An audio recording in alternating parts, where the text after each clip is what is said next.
बिस्मिल्लाहिर्रहमानिर्रहीम। अस्सलाम वालेकुम नाज़रीन, प्रोग्राम क्रॉसिंग लाइंस में खुशामदीद। मैं हूँ यासिर रशीद। नाज़रीन, ईरान ने तमाम तर दबाव, अमरीका और इसराइल के मुश्तरका अस्करी हमलों और अपनी आला तरीन क़यादत की शहादतों के बावजूद अमरीका के साथ मुज़ाकरात करने से इनकार कर दिया है।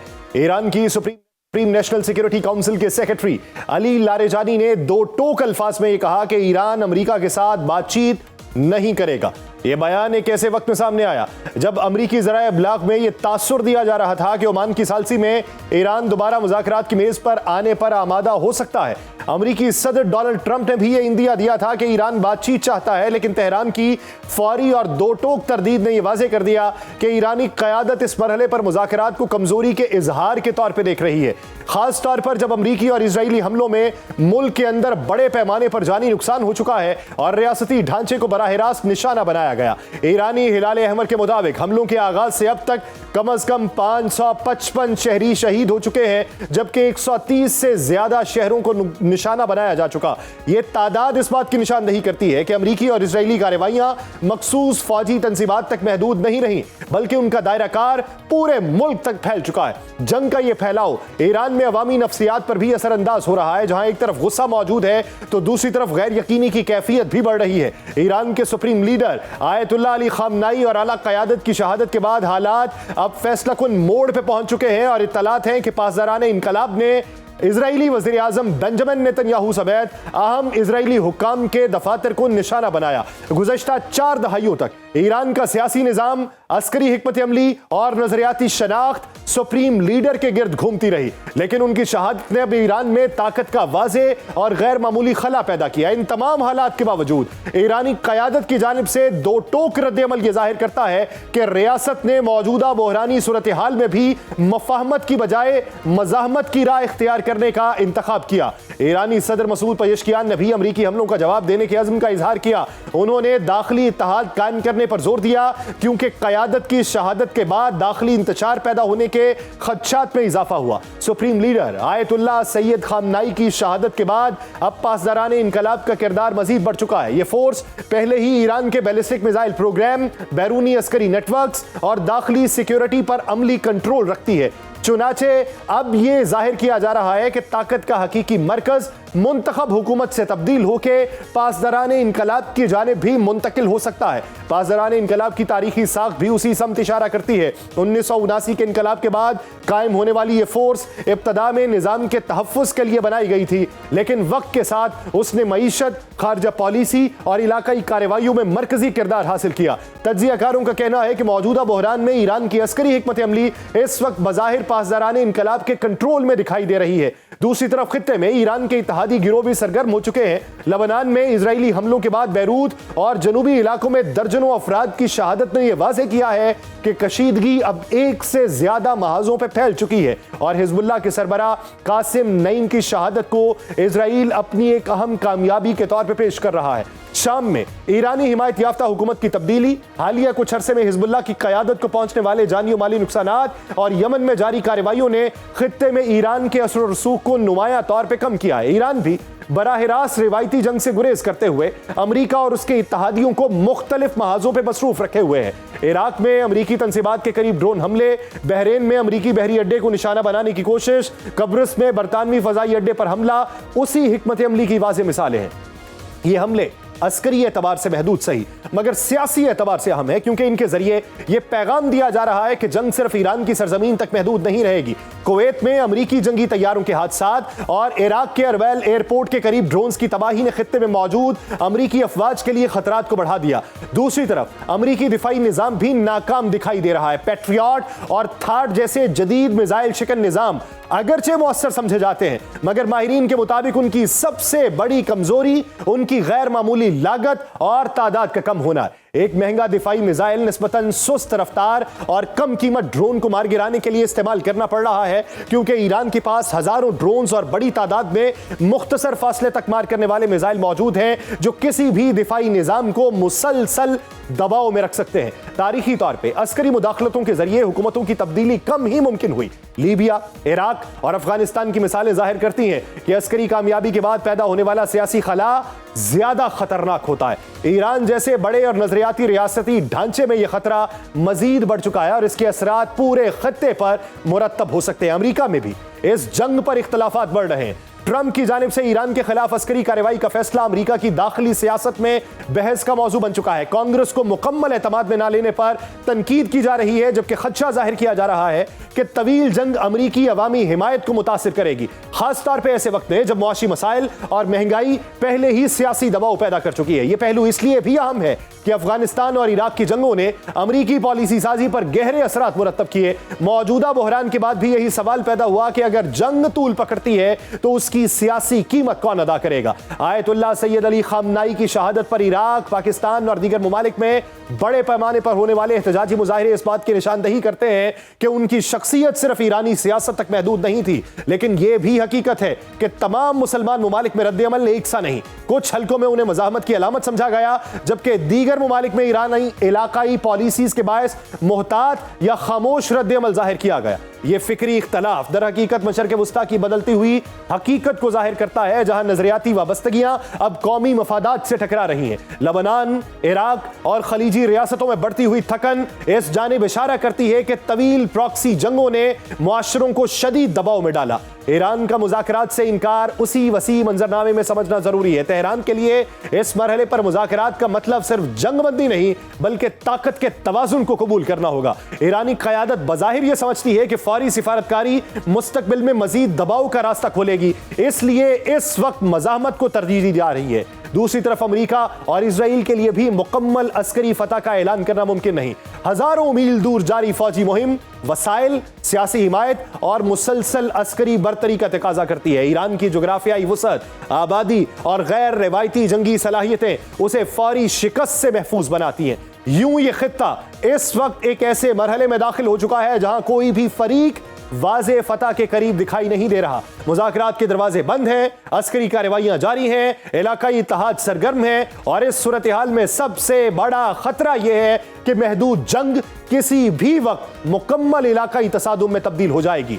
मौजूदा बहरान ने इस हकीकत को भी नुमाया किया कि जदीद जंगें सिर्फ मैदान जंग में नहीं लड़ी जाती, बल्कि सियासी अज़्म, समाजी और मुआशी इस्तेहकाम भी इस हवाले से फैसला कुन किरदार अदा करते हैं।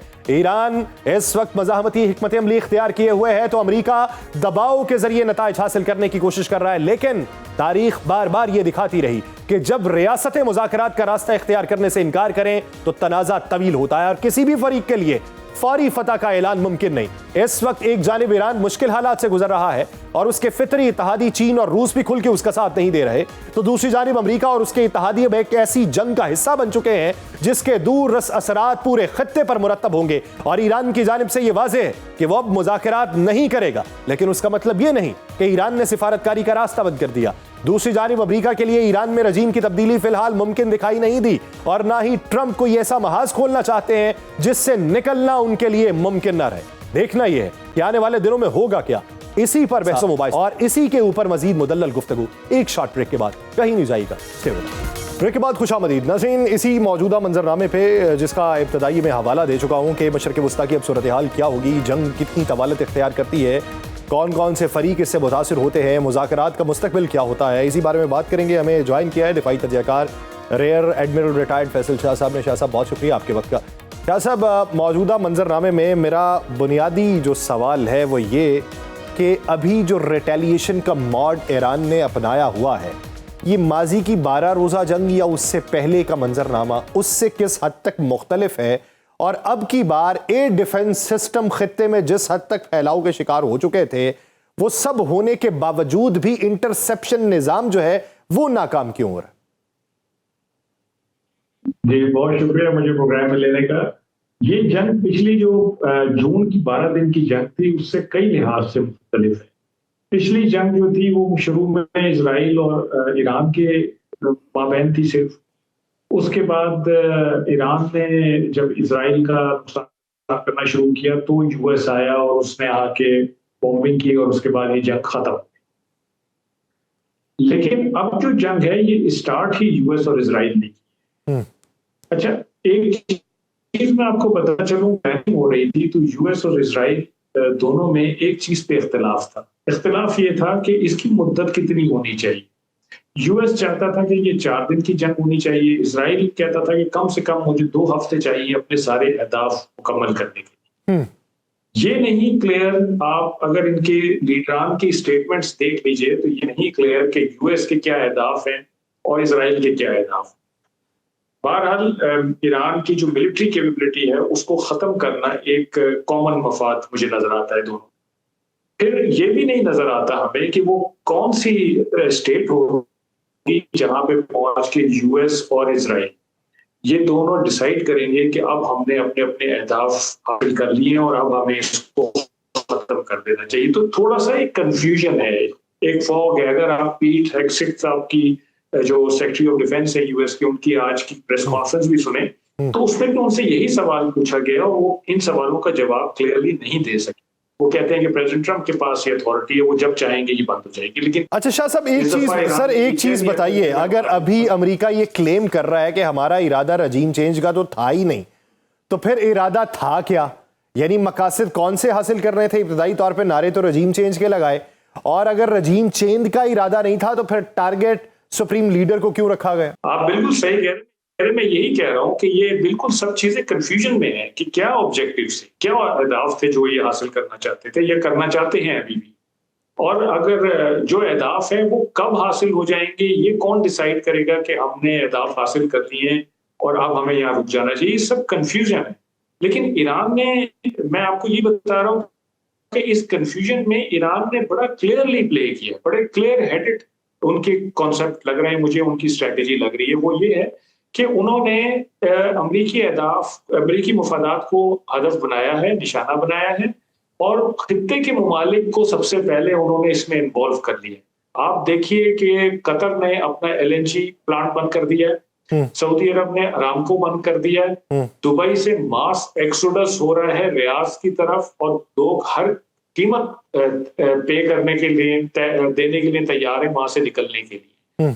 ये आबनाए हुर्मुज़ को पहले ही दिन ईरान ने बंद कर दिया, जबकि पिछली 12 दिन की जो जून में 2025 में जंग थी उसमें ईरान ने आबनाए हुर्मुज़ को अवाखिर में ये अंदिया दिया था कि हम बंद कर सकते हैं, सोच रहे हैं, लेकिन इस दफा पहले ही दिन उसको बंद कर दिया, जिसकी वजह से दुनिया के बाकी ममालिक जिनकी मईशत अफेक्ट हो सकती है, जिनका इस खित्ते से ताल्लुक नहीं है लेकिन यहाँ की ट्रेड से ताल्लुक है, वो प्रेशर में आ गए हैं और सबकी इकोनॉमीज को खतरा आ गया है। तो ईरान ने एक्चुअली स्टेक्स क्रिएट कर दिए हैं बहुत सारे मुल्कों के इस किस्से में। अच्छा, मेरा सर जो बुनियादी सवाल था, कि क्रिएट हो कि ये सब अपना प्रेशर डाल। सर मेरा सवाल ये था कि मुगालते में क्यों पड़ा हुआ है एयर डिफेंस सिस्टम? अगर कुवैत की बात करें तो कुवैत का air defence system friendly firing में 3 जहाजों को मार गिरा है, जिसकी पाकिस्तानी कीमत जो है वो 63 अरब रुपए के करीब बनती है। ये 3 जहाजों का सिर्फ गिर जाना, तो ये कौन सी फ्रेंडली फायरिंग है? यानी एयर डिफेंस सिस्टम किसका दिया हुआ? अमेरिका का ही दिया हुआ है, कोई और तो खित्ते में आके दे नहीं गया। उसके इस्तेमाल के हवाले से इतने बहाम है, तो ये चल क्या रहा है? आप बिल्कुल सही कह रहे हैं। देखिए, जब जंग होती है और उसमें बहुत सारी एक्टिविटीज हो रही होती हैं तो गलती का एहतमाल रहता है, लेकिन ये गलती कि आपके अपने ही सिस्टम से अपना ही दूसरा सिस्टम टारगेट हो जाए, ये बड़ा कम होता है और ये बड़ी हैरानगी की बात है। इसका मतलब ये है कि जो सिस्टम्स अमेरिका ने इन खलीजी रियासतों को दिए हैं, मेरा नहीं ख्याल कि अमेरिका अब उनको इस्तेमाल करने देगा इस जंग में, क्योंकि ये तो फ्रेंडली फायर हो रहा है, ब्लू ऑन ब्लू हो रहा है, फ्रेट्रिसाइड इसको कहते हैं, वो हो रहा है ये, जो कि नहीं होना चाहिए। मेरा अपना ये ख्याल है कि वो सिस्टम जो अमेरिका ने इनको दिए थे, या तो वो अमेरिका अपने सिपाहियों से यूज करवाएगा या इनको मना कर देगा कि आप मत यूज करें जब तक कि हम अपनी जंग खत्म नहीं कर लेते, क्योंकि उसमें तो ज्यादा नुकसान उनको हो रहा है इन सिस्टम्स के यूज होने में। अच्छा सर, एक सवाल और, गुज़श्ता 12 रोज़ा जंग के दौरान हमने ये देखा कि इजराइल के ऊपर जो हमले हुए उसमें हमने बारहा तज़किरा आयरन डोम का सुना, डेविड स्लिंग का सुना, एरो 1, एरो 2, एरो 3 का सुना कि देखें जी इतने मिसाइल फायर किए गए, 98%, 97% या 95% जो हैं वो अहदाफ पे नहीं लग सके, ये 2-3 लगे और वो भी अहदाफ पे नहीं लगे, वो खुले इलाके में जा गिरे। अब की बार ना आयरन डोम का तज़किरा है, डेविड स्लिंग इस तरह जैसे सिरे से ही खत्म हो चुका है, एरो 2 तो शायद वहां पे नस भी नहीं हुआ। तो क्या वजह है कि क्या वो बैटरीज खत्म हो चुकी, क्या इतने अरसे में इजराइल ने कोई तैयारी ना की थी, और सिर्फ इस जाम के अंदर हमला कर दिया गया कि ईरान की कमर टूटी हुई? देखिए, पिछली दफा भी ईरान ने बड़ा स्मार्ट प्ले किया था। ईरान ने जो अपने हल्के मिसाइल थे उनको पहले भेजा और उनके आयरन डोम और एयर डिफेंस सिस्टम्स को एग्जॉस्ट किया। अच्छा, मैं आपको ये बताता चलूं कि ईरान की एक मिसाइल को रोकने के लिए तकरीबन 1.4 बिलियन डॉलर्स खर्च होते हैं इजराइल के, क्योंकि 4 मिसाइल फायर होते हैं तो वो एक मिसाइल रुकता है। तो ईरान ने शुरू में हल्के मिसाइल भेजे और जब उनका सिस्टम एग्जॉस्ट हो गया तो फिर अपने बेहतरीन मिसाइल भेजे जिन्होंने डेंट दिया इजराइल को और वहां पे तबाही मचाई। अभी भी अगर आप देखें तो ईरान के एक कमांडर का कल बयान आया था कि अभी तक हमने अपना पुराना स्टॉक यूज किया है, अब हम अपना नया स्टॉक यूज करना शुरू करेंगे। और आज की खबर है अभी थोड़ी देर पहले की कि ईरान ने बेंजामिन नेतन्याहू के दफ्तर पे हमला किया है और उसको ढेर बना दिया है दफ्तर को, और बेंजामिन नेतन्याहू का अभी तक पता नहीं चल रहा है कि वो कहां पर है। अच्छा, इजरायली मीडिया इस ज़मन के अंदर तस्वीरें जारी कर रहा है कि जी नेतन्याहू जहां पे मिसाइल गिरे हुए हैं उन जगहों का मुआयना कर रहे हैं, वो पुरानी तस्वीरें जारी की जा रही हैं। कुछ जरा ये बताते हैं कि वो ज़ेरे ज़मीन बंकर के अंदर चले गए हैं, कुछ जरा ये बताते हैं कि इजराइल के अंदर मौजूद ही नहीं है, ग्रीक चले गए हैं। तो ये नफ्सियाती जंग में मिस इन्फॉर्मेशन और डिस इन्फॉर्मेशन और हकाइक के दरमियान जो फर्क है वो किस तरीके से किया जाए? ये बहुत मुश्किल काम इस वक्त हो रहा है। इस वक्त जो साइकोलॉजिकल वॉर चल रही है, आप अगर सोशल मीडिया देखें तो उस पर तो दोनों तरफ से बड़े वार किए जा रहे हैं एक दूसरे के ऊपर। लेकिन देखें, 21वीं सदी में हम रहते हैं और चीजें सबको नजर आ रही होती हैं, तो थोड़ी देर में पता चल जाता है कि कौन सी चीज सही है कौन सी गलत है। तो ये इंफॉर्मेशन क्लियर हो जाएंगी कि कौन सही कह रहा है और कौन गलत कह रहा है। इंपॉर्टेंट चीज ये है कि ईरान मुजाहमत कर रहा है और ईरान, वो जो अमेरिका और इजराइल ये सोच रहे थे कि हमारी पहले वेव ऑफ अटैक से ईरानी कौम बाहर आ जाएगी, रिजीम चेंज हो जाएगी, हुकूमत पे कब्जा हो जाएगा, ईरानी फौजी हथियार डाल देंगे, ऐसा कुछ नहीं। ऐसा कुछ नहीं हो रहा है और ईरान मुसलसल मुजाहमत कर रहा है, जो एक परेशानी का बाइस है इजराइल और यूएस के लिए। और आप फ्रस्ट्रेशन का अंदाजा इस चीज से लगा सकते हैं इनकी लीडरशिप का, कि कल से ये कह रहे हैं कि हम एक बहुत बड़ा हमला करने वाले हैं, हम एक बहुत बड़ा हमला करने वाले हैं जो दुनिया ने कभी नहीं देखा होगा। ये एक फ्रस्ट्रेशन का मुजाहरा है जो यूएस प्रेसिडेंट कर रहे हैं, जो पिछले तकरीबन एक हफ्ते से कर रहे हैं। जब स्टीव विटकॉफ ने फॉक्स न्यूज से बात की थी और उन्होंने कहा था कि प्रेसिडेंट ट्रम्प हैरान है कि इतना प्रेशर डालने के बावजूद ईरान ने घुटने क्यों नहीं टेके, तो वही फ्रस्ट्रेशन उनकी अभी भी चल रही है। वो मुतज़ाद बयानात दे रहे हैं और ये कहते चले जा रहे हैं कि मैं अब बहुत बड़ा हमला करने वाला हूं, लेकिन वो हमला कर नहीं पा रहे हैं क्योंकि ईरान मुसलसल नुकसान किए जा रहा है और ईरान मुसलसल स्टेक्स बढ़ाए जा रहे हैं। अब यूएस और इजराइल के अलावा मैं आपको बता रहा था कि इस खित्ते के ममालिक और इस खित्ते के बाहर के ममालिक भी इसमें शामिल हो गए, जो कि यकीनन अब ये प्रेशर डालेंगे इजराइल पे और यूएस पे कि आप ये बस करें, क्योंकि आपने तो शायद यहाँ से चले जाना है लेकिन यहाँ पे जो कुछ हो रहा है वो हमने भुगतना है। अगर आपने हुर्मुज़ अच्छा सर, एक चीज और बताइए, अभी जो इत्तलात आई कुछ देर पहले, हालांकि ये इत्तलात तकरीबन कोई 6-7 बजे आ चुकी थी, पाकिस्तानी सरकारी मीडिया जो है वो अब इसे कंफर्म कर रहा है कि 79 साल जो उनकी एहलिया थी वो भी जख्मों की ताब ना लाते हुए शहीद हो चुकी हैं, जो इस हमले के अंदर जख्मी हुई थी। जब ईरान के बारे में बात होती थी तो यही होता था कि एक दिमाग है जो पूरे के पूरे ईरान को चला रहा है, उसी के कंट्रोल में पासदारान है, उसी के कंट्रोल में बसीज है, उसी के कंट्रोल में फौज है, उसी के कंट्रोल में टेक्नोक्रेट्स हैं, ब्यूरोक्रेट्स हैं, सिफारत हैं, प्रॉक्सीज हैं। वो दिमाग मौजूद नहीं रहा, उस दिमाग के साथ बेहतरीन अजहान जो थे वो भी मौजूद नहीं रहे। लेकिन उस सब के बावजूद जिस तरीके से ट्रिगर पे हाथ रख के अहदाफ को लॉक करके निशाना बनाया गया है, तो अब ये स्ट्रेटजी कौन तरतीब दे रहा है? ये तो उससे सख्त तरीन जवाब है। ये आपका बहुत अच्छा सवाल है, बहुत वैलिड सवाल है जो लोग इस पे बात नहीं कर रहे। देखें, सुप्रीम लीडर को के साथ यही गलत फहमी जुड़ी हुई थी कि वो एक बंदा है, डिक्टेटर है जो कि ये सारा कुछ चला रहा है और अगर हम उसको हटा देंगे तो यहाँ पे सब कुछ खत्म हो जाएगा और लोग जाएंगे और हुकूमत पे कब्जा कर लेंगे। ऐसा नहीं है। सुप्रीम लीडर एक बंदे का नाम नहीं है, एक इंस्टीट्यूशन का नाम, और उस इंस्टीट्यूशन के बहुत सारे ऑर्गन्स हैं जो उसको इनपुट फराहम करते हैं और फिर वो फाइनल डिसीजन लेता है। जैसे किसी भी मुल्क में होता है कि टॉप लीडर जो भी होता है वो तमाम देखभाल के डिसीजन लेता है। फिर सुप्रीम लीडर एक सिर्फ पॉलिटिकल एंटिटी नहीं है, एक पॉलिटिकल इंडिविजुअल नहीं है, बल्कि एक रूहानी पेशवा भी है, एक रिलीजियस लीडर है जिसकी फॉलोइंग है, ना सिर्फ ईरान में बल्कि ईरान के बाहर भी। आपने देखा कि उनकी शहादत पे पाकिस्तान में भी मुजाहरे हुए, इराक में भी हुए, दुनिया के और ममालिक में भी मुजाहरे हुए। तो सुप्रीम लीडर अगर चले भी जाते हैं तो ये सिस्टम इतना कोई एम्बेडेड है, इतना स्ट्रक्चर्ड तरीके से ईरानियन सोसाइटी में नीचे तक गया हुआ है। अगर मैं पाकिस्तान के हिसाब से मिसाल दूं तो यूसी लेवल तक ये सारा सिस्टम गया हुआ है, बड़े स्ट्रक्चर्ड किस्म से, और हर कोई अपना काम कर रहा होता है। उससे फर्क नहीं पड़ता कि ऊपर बंदा है या नहीं। अब सुप्रीम लीडर गए, 3 बंदों की कमेटी बन गई जो इस सारे सिस्टम को चला रहे हैं। फिर एक मजलिस है जो कि सुप्रीम लीडर का इंतखाब करेंगे और नए सुप्रीम लीडर आ जाएंगे। तो ये सिस्टम इस तरह से चलता रहेगा, इसमें कोई फर्क नहीं आएगा। आइडियोलॉजिकल सिस्टम है, आइडियोलॉजिकल सिस्टम में जिंदगी, अच्छी जिंदगी से ज्यादा अच्छी मौत की तमन्ना की जाती है। इसीलिए वहां पे जो लीडरशिप मुझे वो एक वो वीडियो क्लिप जो है वो जहन के अंदर आ रहा है कि एक वीडियो थी, एक बच्चा आता है, कोई 10-12 साल का है, वो सुप्रीम लीडर के करीब आता है और आके कहता है कि मुझे शहादत चाहिए।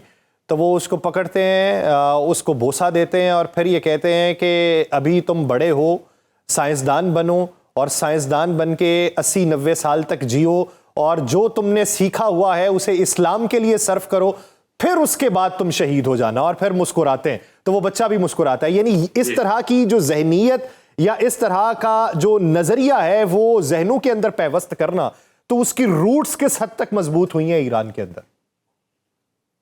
देखिए, मैं आपको एक चीज और बताऊं कि ये जब भी ईरान में प्रोटेस्ट होते हैं गवर्नमेंट के खिलाफ, तो ये समझा जाता है कि लोग डिमांड कर रहे हैं कि रिजीम चेंज कर दें और ये लोग चले जाएं।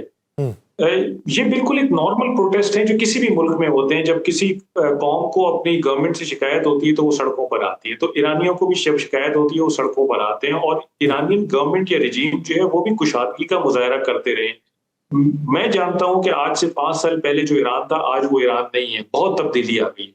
माशी मुश्किलात जरूर है, लेकिन लोगों का कभी भी ये डिमांड नहीं रही है कि आप अमेरिका से एग्रीमेंट कर लें, आप इजराइल से एग्रीमेंट कर लें, या उनकी कभी ये ख्वाहिश नहीं रही है कि अमेरिका या इजराइल आके हमारे लिए रिजीम चेंज कर दें।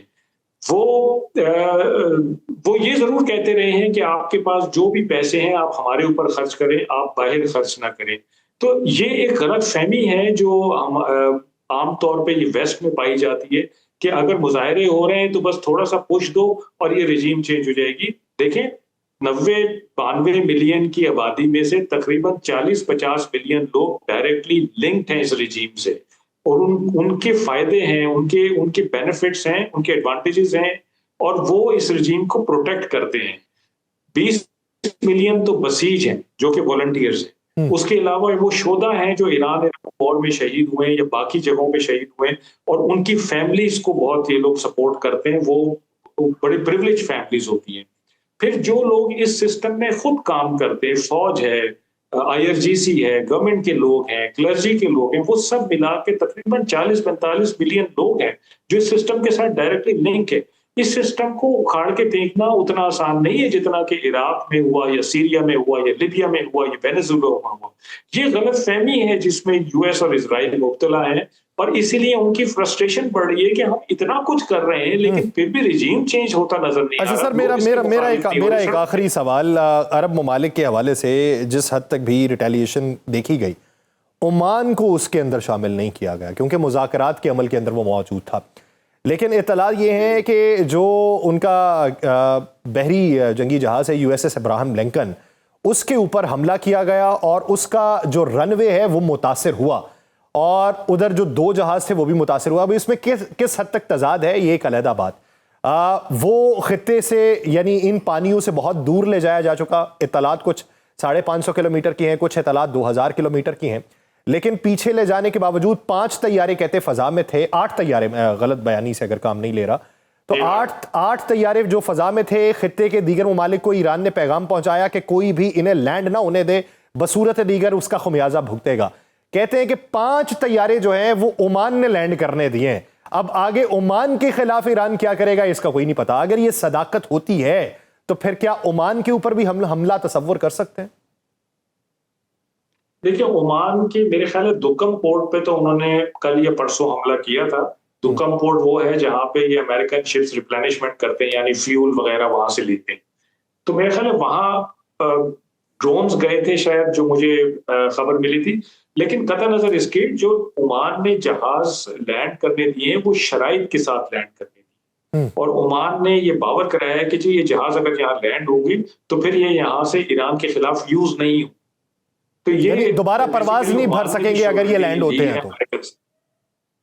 जी, ये फिर यहीं पे रहेंगे, ये उस तरह ईरान के खिलाफ यूज नहीं हम करने देंगे इनको, क्योंकि हम पार्टी नहीं बनना चाहते कॉन्फ्लिक्ट का। तो ओमान ने भी ये श्योरिटी ली है अमेरिकन से, उसी के बाद इनको लैंड करने दिया, जो मेरी खबर है, जो मेरी इत्तला।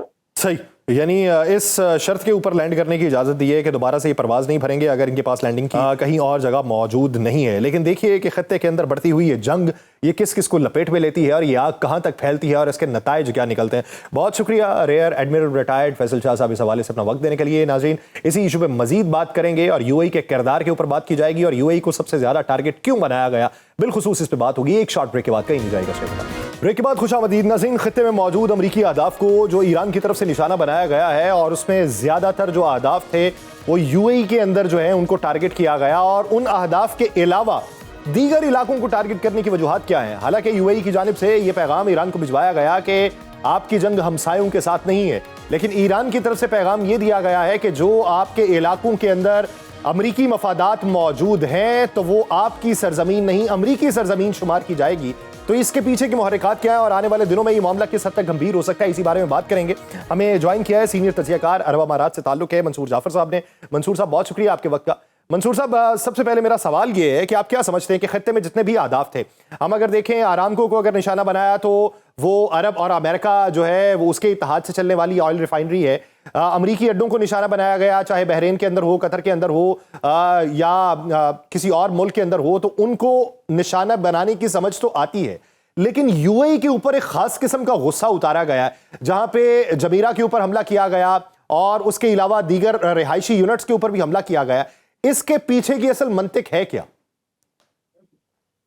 बहुत शुक्रिया जी। जहां तक तो बहुत मेहरबानी फरमाई है ईरान ने यूएई पर, उसके साथ साथ दीगर गल्फ कंट्रीज पर। उसकी बुनियाद जो है वो मिसट्रस्ट है जो इन अरब कैपिटल्स के साथ तेहरान का एक अरसे से जारी था, और वक्तन फवक्तन जो है मुख्तलिफ ममालिक जो है वो अपने अपने अंदाज में उस मिसट्रस्ट को जो है वो रीइंफोर्स भी करते रहे हैं। और ख़ासतौर पे लेटली यूएई की तरफ से जो एक्टिविटीज़ की जाती रही हैं, बिलखुसूस जिस तरीके से वो अब्राहम अकॉर्ड में जाने के बाद बिल्कुल टोटली इसराइल के कैंप में चला गया, और इसराइल की माजरत के साथ कहूँगा कि मिडल ईस्ट के अंदर एक दूसरी कॉलोनी जो है वो बनता हुआ दिखाई दिया।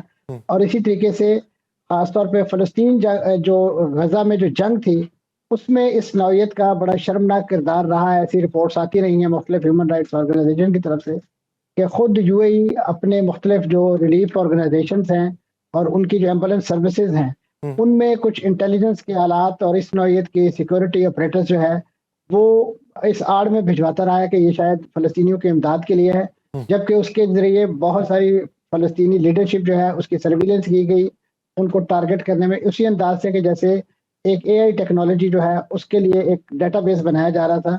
वो तमाम का तमाम उस तावन के नतीजे में जो है बना, और आपने देखा कि फिर फ़लस्तीनियों की जो बड़ी टॉप लीडरशिप थी वो चुन चुन कर जो है इसराइल ने उसको निशाना बनाया। हालांकि वो ऐसे नाम थे कि बहुत सारे लोगों ने जानते भी नहीं थे, खासतौर पे उनके वो तर्जुमान के जिनका चेहरा आज तक मीडिया पे किसी ने देखा नहीं है और उनको दिखाया भी नहीं गया।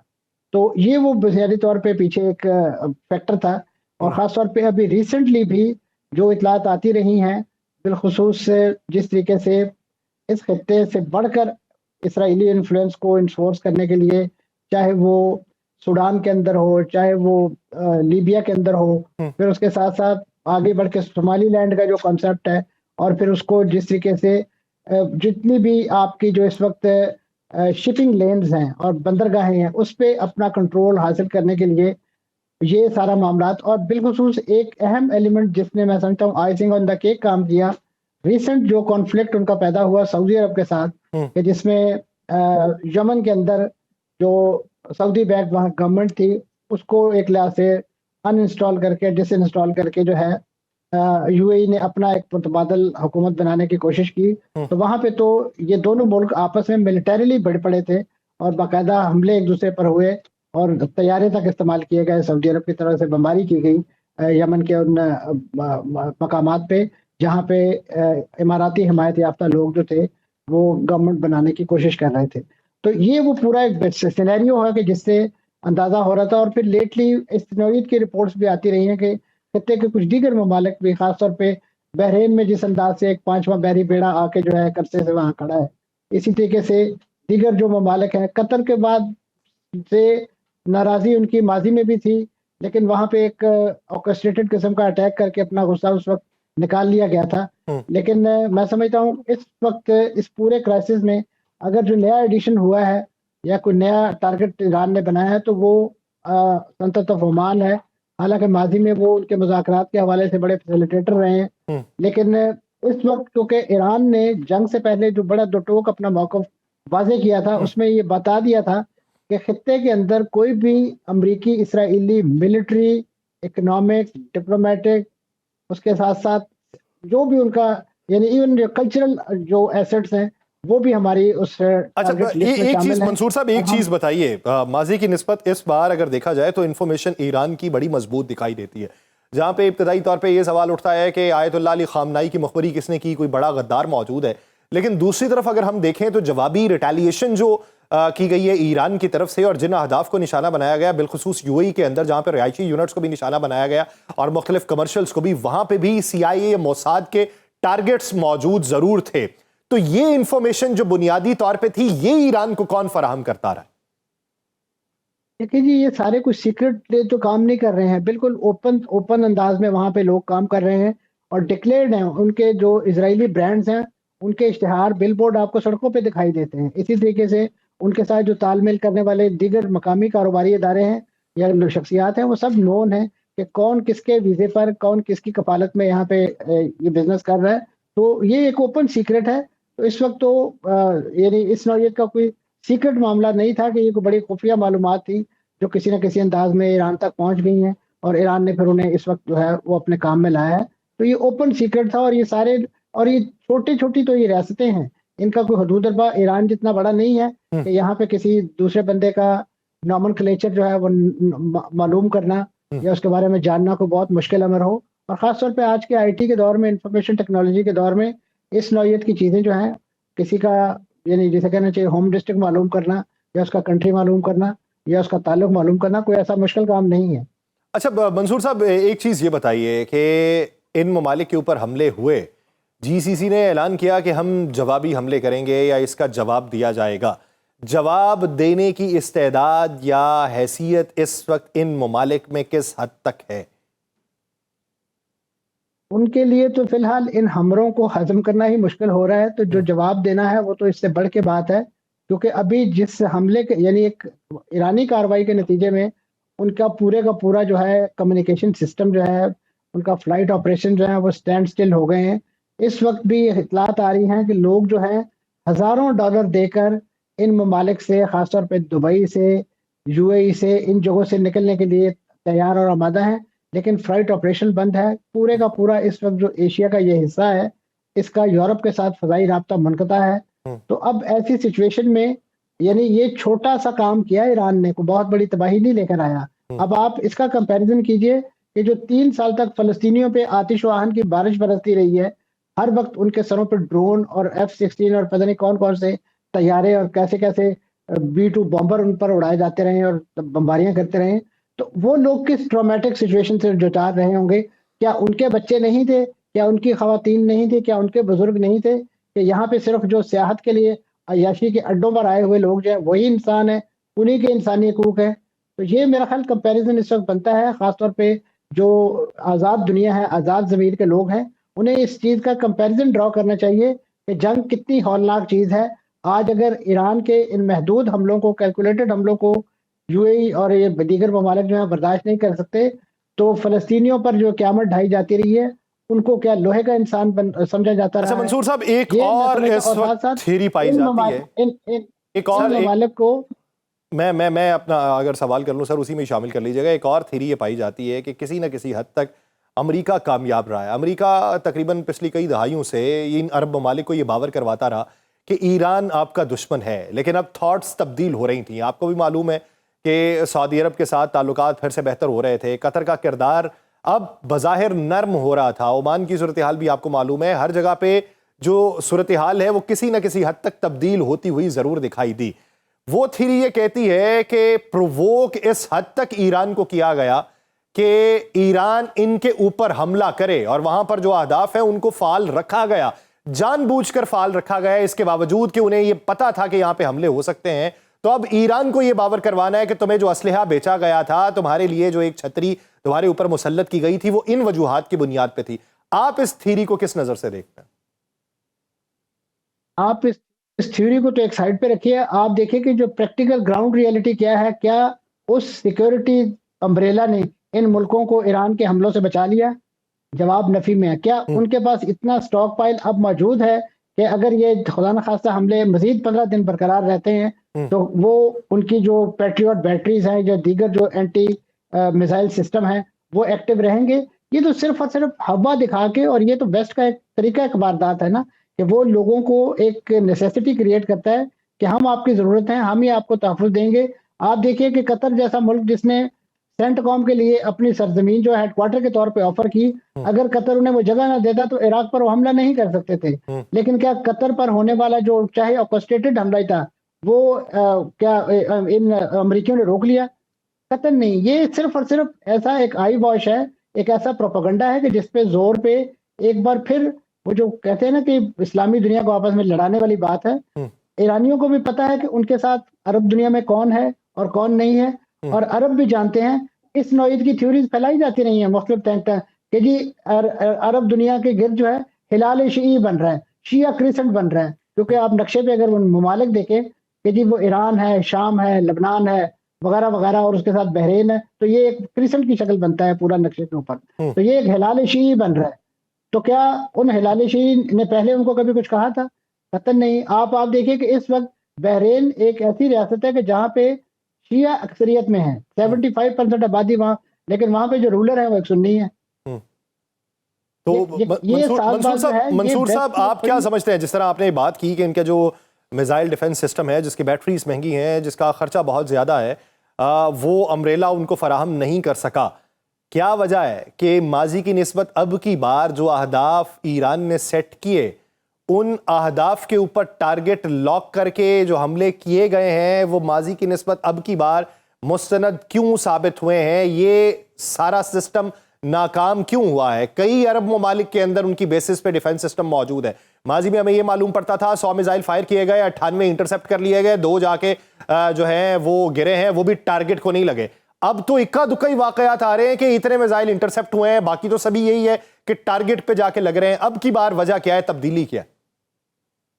आप देखिए जो इस नंबर ऑफ जो आप कह लीजिए जो इक्विपमेंट इस्तेमाल हुआ है, जो आर्सनल इस्तेमाल हुआ है, वो बहुत ज़्यादा है। अगर आप यूएई की मिसाल लें, दुबई पर तकरीबन 500 के करीब जो हैं वो मुख्तलिफ रॉकेट और मुख्तलिफ नौइयत के जो हैं जो छोटे आप कह सकते हैं प्रोजेक्टाइल्स जो हैं वो फेंके गए हैं। तो इतनी बड़ी तादाद में जब चीज़ जाती है तो वो आपका जितना भी एक एंटी एयरक्राफ्ट सिस्टम होता है वो सैचुरेट हो जाता है। वो कुछ कोई पकड़ सकता है। अभी इसराइल के साथ भी यही हुआ कि जब ईरान जो है पहले एक स्वाम ड्रोन जो हैं वो सैकड़ों की तादाद में भेजते हैं, तो उनका वो जो डिफेंस सिस्टम है उनके साथ इंगेज हो जाता है। फिर उसके बाद वो अपने जो बड़ी ताकत के बड़ी रेंज वाले मिसाइल हैं वो फाइल करते हैं, और आप देखते हैं कि वो तेल अवीव से लेके अलकुद्स तक और हैफा तक हर जगह पे मार करते हैं। तो ये बड़ी एक जीरक अंदाज से लड़ी जाने वाली जंग है। ठीक है, टेक्नोलॉजी में इसमें अमेरिका को और इसराइल को एज हासिल है, लेकिन जो इंसानी जहन और जो प्लानिंग इस वक्त ईरान के पास है वो भी यकीनन इस वक्त बड़ा कारगर रिजल्ट लेकर आ रही है। आपने करीब तरीन जो मिसालें दी हैं, इसराइल का जो कैजुअलिटी फिगर और उसकी जो गेटी इमेज के साथ दुनिया के सामने आने वाली तस्वीर अगर आप देखें तो आपको उसका वॉल्यूम का अंदाजा होगा कि कितने बड़े पैमाने पे जो है वहाँ पे तबाही और बर्बादी जो है इन मिसाइलों ने फैलाई है। तो ये यानी आप इस जंग, अब आपने जंग शुरू तो कर ली है, लेकिन अब उसमें जो दुश्मन की जो प्लानिंग थी वो शायद आपकी नजर में उतनी वैलिड नहीं। अच्छा, फिर हम ये समझ सकते हैं कि जो रिपोर्ट अमेरिकी सेनेट के अंदर जमा करवाई गई, अमेरिकी सेनेट कमांड की जानिब से, कि हमें इंफॉर्मेशन नहीं थी कि ईरान इस तरीके का रिटेलिएट करेगा या यहाँ पे हमला कर सकता है, तो इस ज़मन के अंदर वो रिपोर्ट फिर हकाइक के ऊपर मबनी है? में कोई शक नहीं, जब उसकी कोई एक हियरिंग होगी और उस पर एक जिसे कहना चाहिए क्रॉस एग्जामिनेशन होगा, तो फिर दूध का दूध और पानी का पानी हो जाएगा। जो बादी नज़र में जो चीज़ दिखाई दे रही है और जो ज़मीनी हकायक हैं, जो ग्राउंड रियलिटीज़ हैं, वो तो यही साबित करती हैं। तो ऐसे में तुफ़ है उस अमेरिका पे, उस टेक्नोलॉजी पे, उन प्लानर्स पे, उन थिंक टैंक्स पे, उन स्ट्रेटेजिस्ट पे कि जिन्होंने अपनी फाइंडिंग इस अंदाज की दी कि जिसके नतीजे में एक उनका अंधा और बहरा सदर जो है, जो स्वाय अपनी नाक के और किसी चीज़ को देख नहीं सकता, उसने एक जो हार्ड अर्न्ड लोगों की टैक्स पेयर मनी जो है, वो इस अंदाज से आग में झोंक दी है और अब उसे वहां से एग्जिट स्ट्रेटेजी दिखाई नहीं दे रही, उसको निकलने का रास्ता नहीं दे रहा। अब वो दोबारा ईरान को मिन्नतें कर रहा है कि जी आप हमारे साथ मुज़ाकरात करें, आप हमारे साथ मुज़ाकरात की मेज से जाएं, ताकि हम दोबारा से आपको इसी तरीके से एन मुज़ाकरात के अंदर जो है अच्छा मंसूर साहब, आप मेरा एक आखिरी सवाल, आप क्या समझते हैं कि इन हमलों के नतीजे में यूएई से कितना सरमाया निकल सकता है? देखिए जी, ये खदशा अपनी जगह मौजूद है और ख़ासतौर पे अगर इसके आने वाले जो जो जो फॉल आउट है, इसकी जो फैक्ट्स एंड फिगर जो सामने आएंगे, उसके नतीजे में तो यकीनन वहाँ से फ्लाइट ऑफ कैपिटल उसका इम्कान ज़ाहिर किया जा रहा है। न सिर्फ फ्लाइट ऑफ कैपिटल बल्कि वहाँ पे जो जो आप ब्रेन ड्रेन वाला जो कॉन्सेप्ट है, वो भी वहाँ से हो सकता है कहीं दुनिया के दूसरे ममालिक, या उसका एक मॉडल चेंज हो सकता है कि लोग अपना जो भी इस नौइयत का सिस्टम है वो बजाय दुबई में रखने के किसी दूसरे मुल्क, किसी यूरोपीय मुल्क में या किसी वेस्टर्न कंट्री में जो वहां पे बैठ के इस नौइयत का बिजनेस करें। इसके नताइज जो है वो यूएई को बुरे भुगतना पड़ सकते हैं और ये जो जंग इस वक्त खित्ते के अंदर है, ये अमेरिका की गलतफहमी और गैर दानिशमंदाना इकदाम के बाइस फैली है और अब इसके नताइज किस किस को भुगतना पड़ेंगे ये वक्त बताएगा। बहुत शुक्रिया मंसूर जाफिर साहब इस हवाले से सबक देने के लिए। नाज़रीन, प्रोग्राम का वक्त खत्म हुआ चाहता है, मुझे दीजिए इजाजत, आपसे मुलाकात होगी कल के रोज। अपना बहुत सा ख्याल रखिएगा। अल्लाह हाफ़िज़।